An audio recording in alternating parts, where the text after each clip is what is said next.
Good morning. Good morning. Hi. How are you? I'm doing well. How are you? I'm well.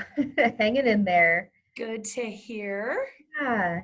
All right. So we've got about a minute until the top of the hour, Okay, and people are still hopping on. So sure. just Let go me ahead and just let me share my screen real quick and make sure I've got the right monitor going. perfect. Oh, looks good. Are you seeing the slideshow? Yep, that's great. Perfect.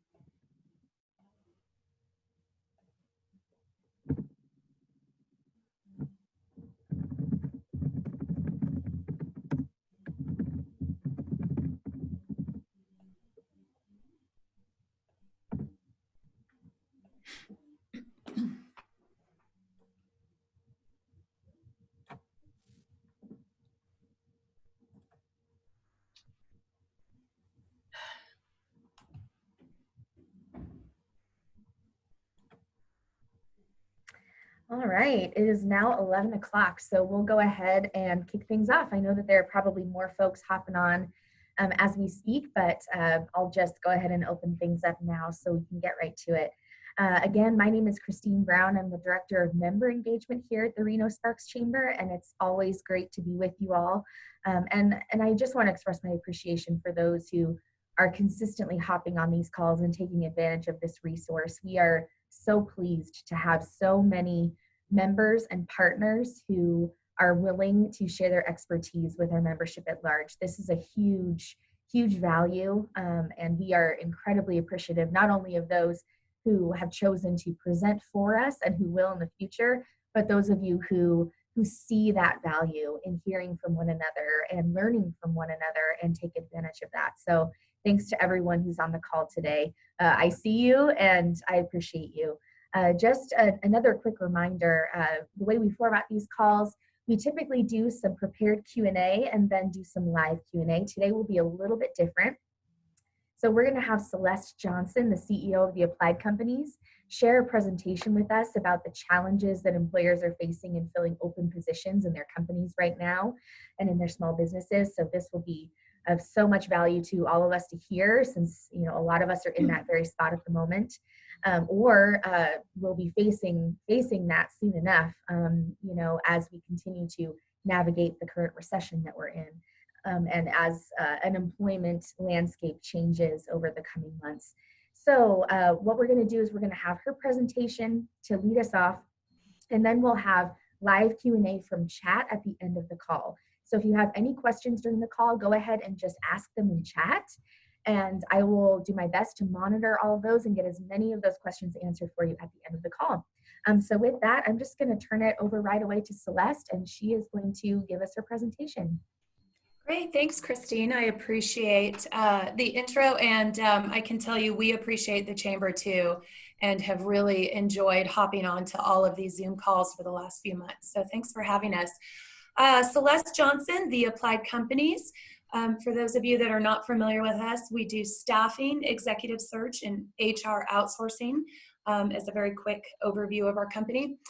So we have certainly been talking to a lot of our clients in these last few months. We talk to them regularly anyway, but it's really ramped up. And unique challenge right now is actually filling open positions. So that's what we're going to talk about today.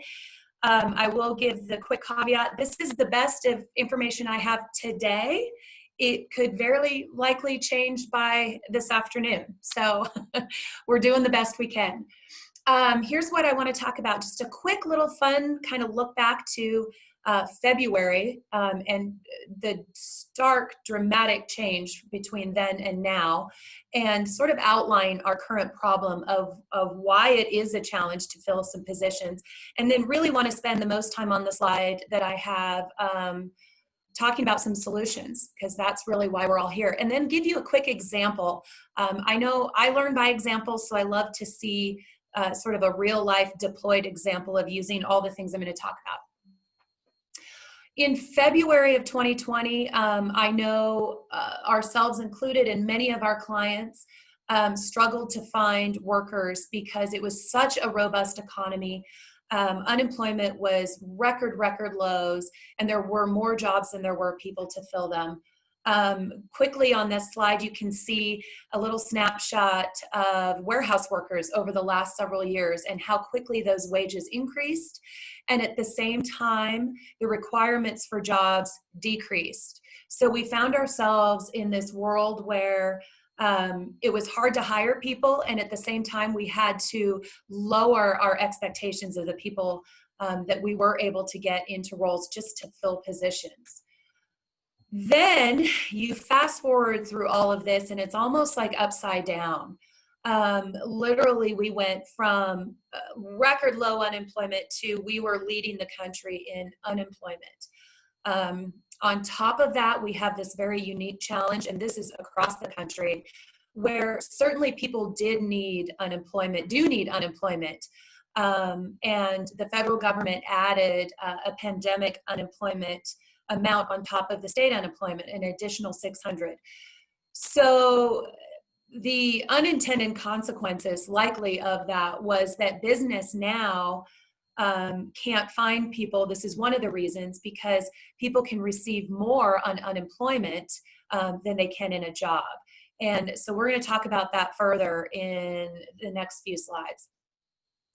And then add that to really all of the dynamics that are taking place as a business or business owners, as employees too.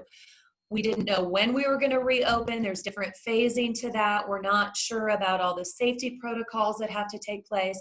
And then just the emotional impact this has had on all people out in the working community.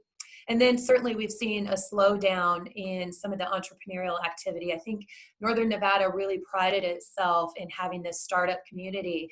And it's a scary time right now to even consider being a startup. If you look at the charts off to the right, you can see really just the dramatic impact in a visual sense. That was March with the no unemployment, and then you see where we are here at the end of May. A couple of quick stats. So Reno Sparks had about a 3.2%. That meant that at any given time, there were only about 8,000 unemployed workers when we had 40,000 jobs to fill. And then you fast forward to May, where in Northern Nevada anyway, we're at about a 20% unemployment. And look at the volume of unemployed workers on that screen there. Dieter, for a lot of us are struggling. A lot of people are struggling. It's been horrible the last few months, but look again at the impact. They went really from record lows of having no claims really to process as a government entity, then to look at the numbers that happened in just a short amount of time. So again, the impact is huge. A few other contributors to finding and filling positions are the impact on business. As a business owner myself, I look around and I think about all these new things I have to learn and ramp up for, while at the same time trying to figure out what I actually need in terms of workforce. So while all of this is happening, there's new laws that have come into play that we're all trying to learn. Many of us were trying to get very quickly the PPP lending and get in the queue for that. There are other loans out there. As a business, we had our normal operations completely disrupted, and we had to figure out, are we shutting down? Are we essential? So we've got people doing different things. Some closed their doors, had to completely. Others all of a sudden found themselves in an environment where they needed more workers. And really just understanding the rules of all of that, and then the impact to our employees as well. We had schools close quickly, daycares close, people going remote. I know, again, for TAC, we became remote almost overnight, and we went from all working together in an office. Thankfully, we were able to go remote, but then we also became a distributed workforce very quickly, which brings new dynamics. So there was a lot that factors into our business climate, and certainly all affects the abilities to fill open positions. So I'm covering this not just from the perspective that it's hard to find people, but also from the perspective of we're all just people trying to do the best we can, and we have so many variables that we have to consider, that it's hard to just focus on, oh, we need people. There's more to it than that. And looking forward, I think this is interesting, and this is where I put my little disclaimer at the beginning. This is what I'm thinking might be what's coming, but who knows? We know that federal added unemployment ends at the end of July. Likely that means a lot of workers will want to return to work. So that is something to think about. And we may find ourselves going from an environment in earlier this year where it was an employee-driven market. We may find ourselves now completely upside down in an employer-driven market. Sounds like a good problem to have, potentially, but we do have to think differently as employers too. What happens when we do get a flood of applicants? Are we ready for that? Do we know what we're looking for in those applicants and how we're going to handle that? We also know PPP is a big piece of our financial planning as businesses, and what happens when that ends, and what is our plan for hiring at that point. It might actually mean we've brought people back. Maybe we're going to lay people off again because we're going to have a clearer perspective on the landscape that's coming. We just don't know yet. Certainly, I hear a lot of business talking about, we went to telework, and frankly, we're thinking we're just going to stay that way. So what does that mean? What does that mean in terms of office space? And I know the news cycle does talk a lot about the potential of a resurge. That's very scary, I think, for business people, and also planning for filling open positions, because I know I would be concerned if I'm hiring today. I don't want to have to lay someone off in 6 months because of another potential closure. So it's scary to think about those things. And all of this just means we could potentially make a mistake, and mistakes tend to be costly in the business world. So it's good to have a plan. So let's talk real quick about some solutions. The first point I want to make is last Friday, the jobs numbers came out. And overall, it was some good news, I think, for all of us. Unemployment, of course, is still really high across the country, and it's still a problem as businesses are just now reopening. And certainly some businesses are reopening and they're not able to bring everybody back. So likely unemployment will stay high for a while. However, more people came back than they anticipated. So a little bit of good news. I did talk about that $600 federal unemployment add-on. Everything we're seeing so far is it's not likely to get extended. There was the HEROES Act that went through the House, and that included an extension till December 31st. I do think the business community across the country has rallied enough, and I think there's enough support that that won't get extended, because that alone could really cripple hiring for businesses.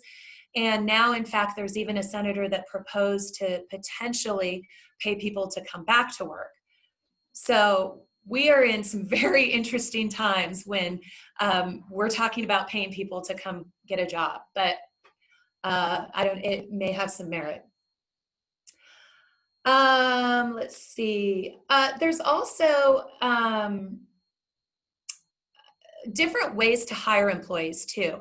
And this is something I posed as a solution because I want to convey that there's more than just post a job, hire a job, fill a job, as though we're kind of ticking through normal business life as we always have. This really is the time to think a little bit differently. So perhaps that full-time job that was laid off and business is reopening might have to be a part-time job for a while. You can think about that a little bit differently. And state unemployment has allowed some unemployment for reduced hours, not just for a full term. So there's some middle ground there that can help both the business owner and the worker. Variable pay. two different kind of topics here to think about. Payroll is a huge expense for businesses, and thinking about a full-time salary plus benefits is expensive. Is that position that you're looking to fill something where you could bring someone in at a lower salary, offer variable pay for performance, still entice a candidate for high earnings, but they have to also prove themselves? This might be a good time to think about that. The 10% pay cut is actually something I've started to see companies doing, where they're saying, yes, we all went to telework, but now if you don't want to come back, you don't have to, but you can stay home at a reduced wage. I don't know how that's going to fully play out, but it is an example of businesses starting to get a little more creative with different ideas. Also think about temporary workers. They can be very scalable. So perhaps you're going to open and maybe your company had a big backlog and you need to bring a few people in for a short amount of time. Or it's, again, that unknown future, and what does that look like? Maybe you need the help today, but you don't necessarily want to bring on workers on your full payroll, so you can do it as a payable expense for the short term. I really love this next idea in communicating with your network. So Chamber, for example, this is a great community, and a lot of us are in business, but we're in different kinds of businesses. Some of us might have, again, been deemed essential. Some, we may only be coming back at 50%. What if we could talk to each other and say, look, I can't bring everybody back, but I have 5 workers that were good and they need to get back to work and we want to get them off unemployment. Can another company in my community perhaps hire them? So what a great time to start talking with each other and perhaps sharing some workforce.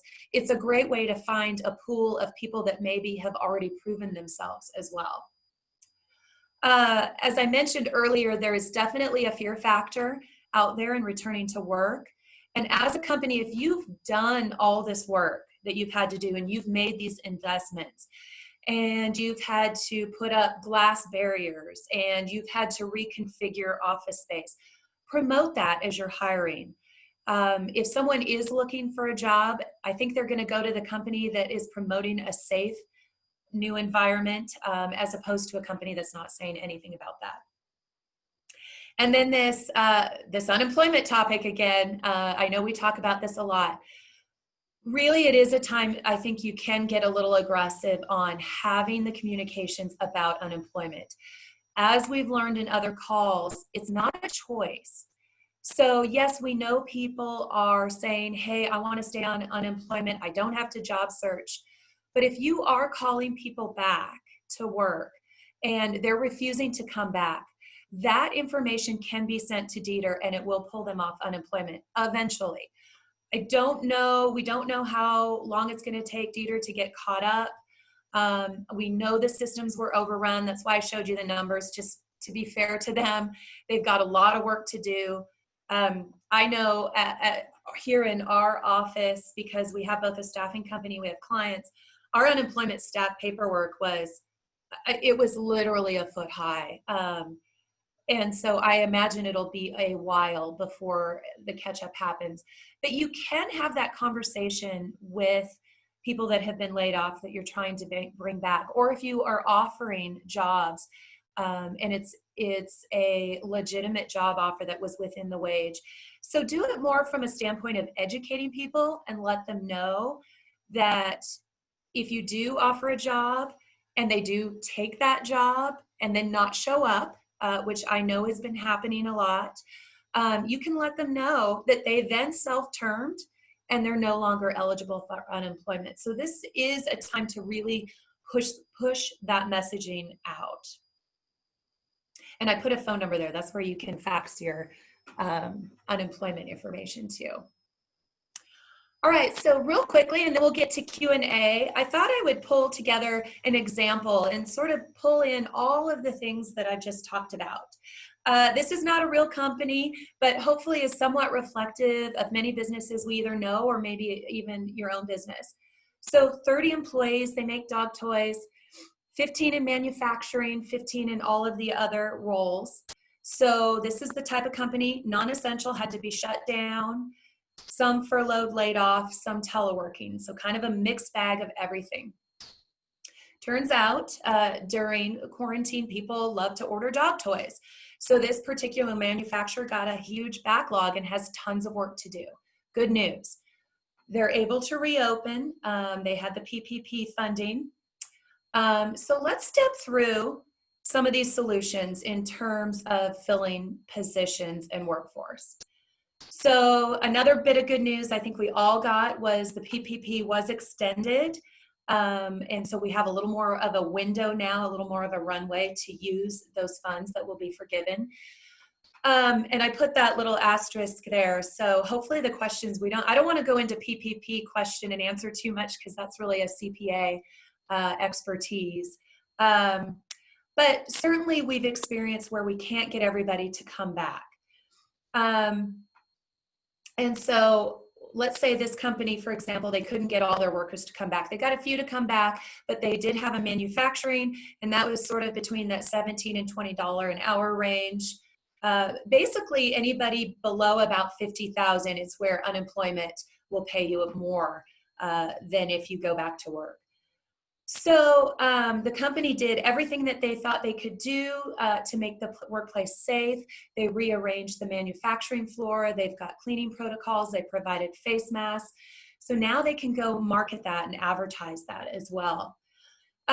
Here's something I really encourage business owners or leadership in a company to do is, as you're moving forward, because none of us have a crystal ball and really know how this is all going to work out, and it is a lot of pressure on leadership to try to have a plan, is involve the employees that you do have. I love employee surveys. This is a great opportunity to ask them questions. What do you expect to see when you return to the workplace? What are you afraid of? What are your issues? What are the solutions? How can we hire more people, or how can we find the right people in this environment? Doesn't mean you have to do everything in the feedback you get, but I will tell you, we have done this as a matter of practice, and it is amazing what people can come up with it I've never thought of. And that's a great message too, is it doesn't have to be the business owner's ideas for them to be good ideas and move forward with a plan. And frankly, you'll have more buy-in with your core A team too, if they did have some input into the strategy. We talked about explaining that UI benefit to workers. So engage with them, and it doesn't have to be an, oh, okay, I'm just gonna stay on unemployment. It doesn't have to be that way. The other thing to remember too is we were in a period of such low unemployment where companies were hiring and lowering their standards. They were even dropping background tests and drug screens just to get people on the job. So some of those workers may not have been necessarily hireable in a normal environment, and that may be the case now. I say that as something to remember. Not everybody is going to return to work.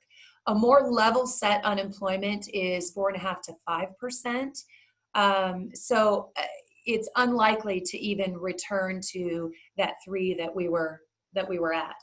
So with that said too, there are workers out there that are not strategic and they're not thinking about the future. So while this seems super obvious to us, of reminding them about their time and service and benefits, it isn't always to other people. They may just see dollar signs. We talked a little bit about offering that telework, and then the community, leaning on your community. So Dog Toys Inc., they used their chamber membership and they asked, hey, who still has people laid off that they can't bring back? Could I maybe call them and see if I could use them for 3 months? What a great opportunity and win-win for everybody. Certainly there's a lot of information out there on how to have a dispersed workforce. We won't get into that today. And then temp service too. There's all these different ways to bring employees back.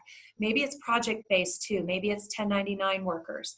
So there's a lot of different ways to think about that. So that's an example, hopefully drawing from all of the solutions that I proposed. And it's not a one size fits all. I totally get that. But hopefully it kind of paints a little bit of a picture of a way we can move forward when it feels like everything's out of control. So happy to take any questions now, Christine. Great. Just a reminder to everyone to go ahead and ask your questions in chat right now. Now is the time. We've still got a couple more minutes with Celeste and her expertise, so please take advantage of that. We'll go ahead and just kick things off with one question that I have. First, thank you so much for all of this great insight, and I want to focus right now on something that perhaps we're not talking about specifically today, but something that will continually be an issue. Of course, once we get people back in their jobs, in the building, maybe Right. physically or metaphorically. But an issue will certainly be employee retention. Yeah. So do you have any comments that you can make on that right now about what you see moving forward as some of the key pillars to employee retention in this new normal? I think that I remember talking about this a little bit in the '08 recession. And I think one of the things to remember is employees don't forget how you treat them. Mm-hmm. So it's easier maybe to treat them well with extra bonuses or richer benefits when the economy is really good. But it's also equally important how we communicate and how we treat them when things are tough. And the thing to remember is it doesn't mean that messages can only be good news. An employer can communicate bad news, but communicate it. Don't go silent. So again, kind of back to the unemployment thing, it might be a matter of just education. If you do have to lay workers off, talking to them about it, giving them as much notice as possible, linking it to that leaning on your networks, and seeing if you can offer them something else. But so all of that is work you're doing today that is going to pay off at retention in the future. Because they're going to remember that, and your core team is going to say, you know what, this company did the right thing, not only when times were good, but when times were bad too. Excellent. You're right. I mean, that sense of community, camaraderie mattered then, and it matters now, perhaps even more so. And I particularly loved your advice when it comes to inviting employees into the process, into the reopening process, and helping them imagine what that future is going to be like, since it impacts them and includes them. I think that Totally. that's incredible wisdom and something we can all learn. And, just SurveyMonkey, we use the online tool. It's free. It's so easy.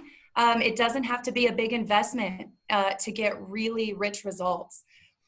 Right. Absolutely. I know that that's something that we've used in the past, and in Google Forms as well, to send out our most recent phase 1 survey, which we're so grateful for the response we got on that. About 10% of our membership responded in regard to their experiences with phase 1 of the governor's plan to reopen. We're going to do another one of those surveys with phase 2, and that information, that insight directly from the voice of our membership, and of course in the context of your business, from your employees, it's invaluable. Completely. I agree. All right. Well, I'm not seeing any other questions on chat, but I do want to invite everyone on the call right now to make a note, screenshot if you can, Celeste's email address if you have any questions for her. Thank you, Celeste, for sharing your expertise with us, your very timely advice with us, and we look forward to hopefully having you on again soon. Thank you. Have a great day, everyone. Thank you. Bye-bye.